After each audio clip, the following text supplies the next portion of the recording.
Hi, I'm Professor Green, and today we'll be talking about Chapter 11, Speaker Confidence, and this is all from the publicspeakingproject.org.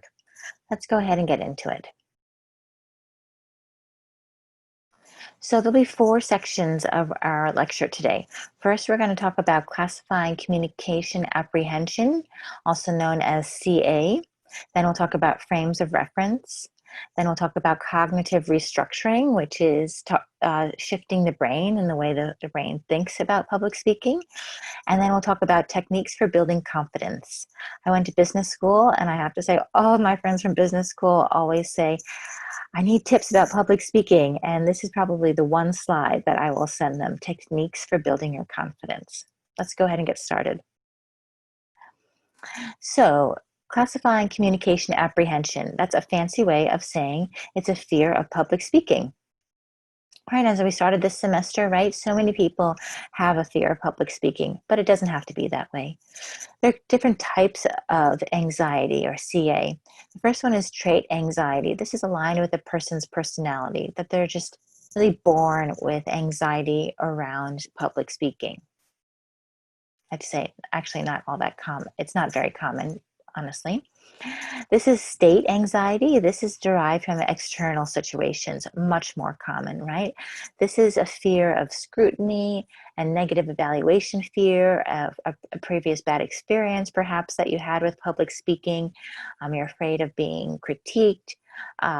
You're afraid of having some negative feedback. So this is very, very natural, right? This all comes from the human condition, right? We can be sensitive. Some of us are more sensitive than others, but this then causes us to hesitate to get up in front of a group of people to speak. The last type of CA is called scrutiny fear. This is a fear of being in a situation where one is simply being watched or observed. And they say that this starts at 2 years old or even younger, right? I have a 2-year-old at home, and I read an article recently that a 2-year-old will play differently depending on who was watching him or if anybody's watching him. They thought initially that it wasn't until 4 years old that people started to, or kids started to recognize who was in the room, and then they would react differently. But they say that now we as humans have this awareness starting even younger, at 2 years old and younger. And I can see that for sure, right? Even with my 2-year-old, I can see that when I come into the room, he shifts, he looks. If someone else comes into the room, right? My husband, who's a little bit more discipline oriented, he definitely, my child, like straightens up a little bit more, right? So this is scrutiny fear, and this is something that is just part of the human condition. So in order to deal with CA, the first step is to recognize it and then minimize it, the, and minimize what is known as the cause of your apprehension. So let's go through that. This whole chapter deals with that. So let's go through it together. The next part we're going to talk about here are frames of reference.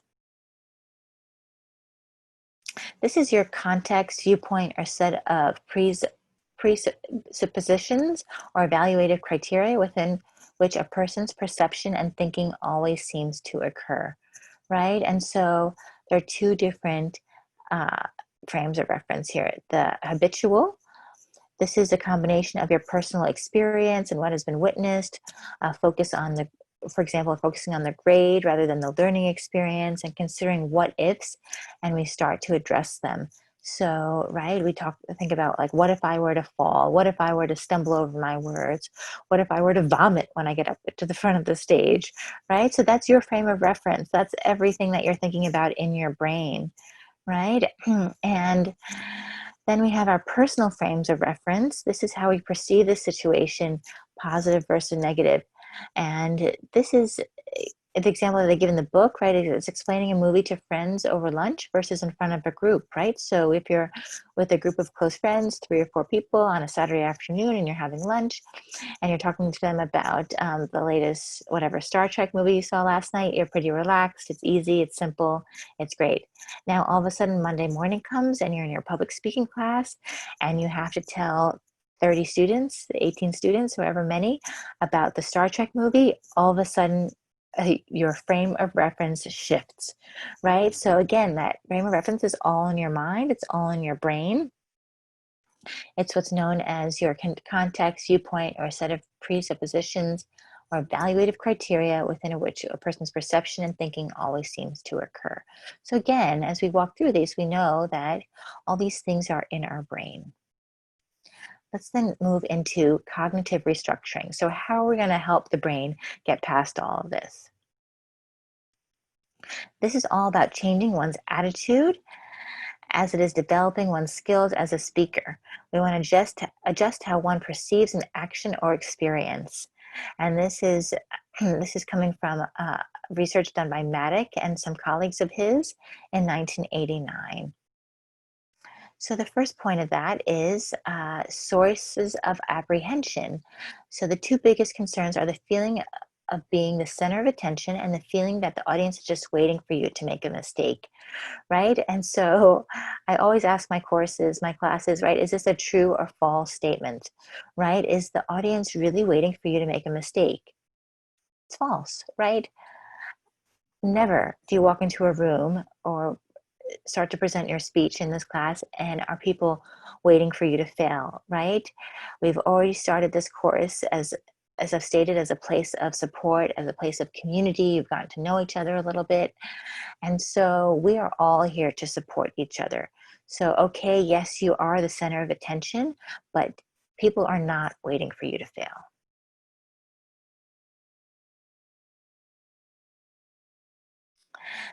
Second here in the restructuring is the impact of the apprehension.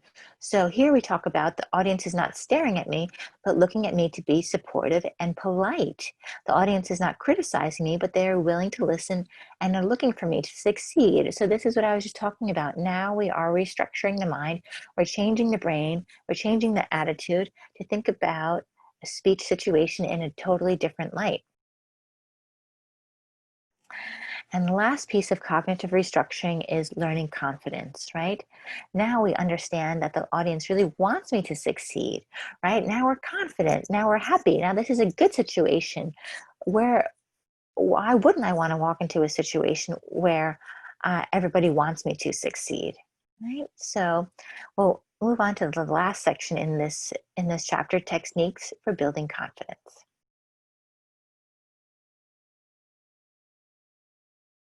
As I mentioned at the beginning of this deck, this is the one slide that I send out often to my business school colleagues because they say, like, give me the quick and dirty for learning how to speak confidently. Because right after you go to business school, you go into management, and very, very quickly you're speaking a lot publicly.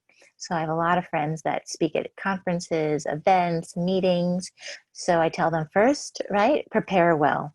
In this course, you'll learn a lot about preparation, creating your full sentence outline, your keyword outline, your research, right? So when you come to start a speech, you will be confident because you know that you have already done your homework. The next thing is you can visualize success, right? So imagine you're doing well in your speech, imagine you're delivering easily and nicely. You want to avoid gimmicks, right? Who hasn't heard, think of the audience as sitting in their underwear or being naked. That maybe was something that was told or that was true 30 years ago, but nowadays we don't think about that. We avoid those gimmicks.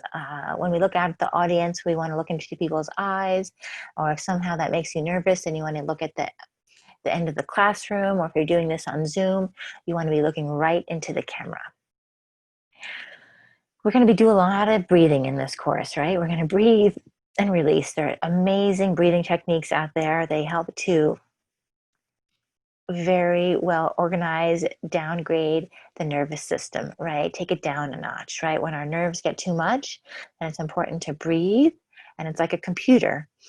Just by inhaling and exhaling, those are the inputs to the computer. And then the outputs are that you're relaxed and happy and confident and speaking smoothly. Another technique here is to minimize what you memorize. So as you'll hear me talk about in this course, we memorize our introduction to our speech and our conclusion to our speech because those are so important, but the rest, the body, the 80%, we don't memorize.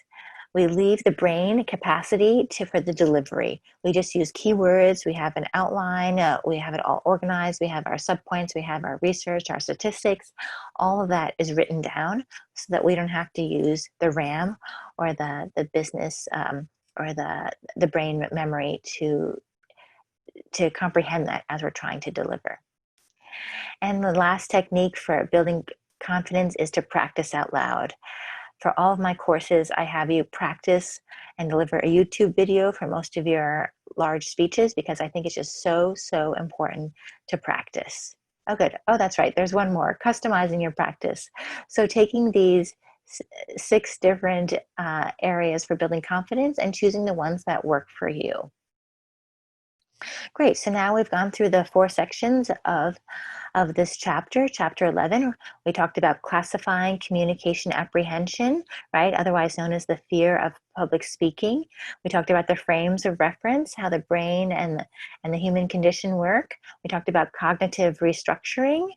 So that is how we shift the brain, the attitude to think about public speaking in a more positive light rather than a negative way. And then we spoke about the 4th techniques for building confidence and for coming to a presentation well prepared and positive and happy. Great. So let me know if there are any questions. Again, this is Ingrid Green, and we're talking about public speaking. I thank you so much for coming. We talked about the publicspeakingproject.org, and let me know if you have any questions.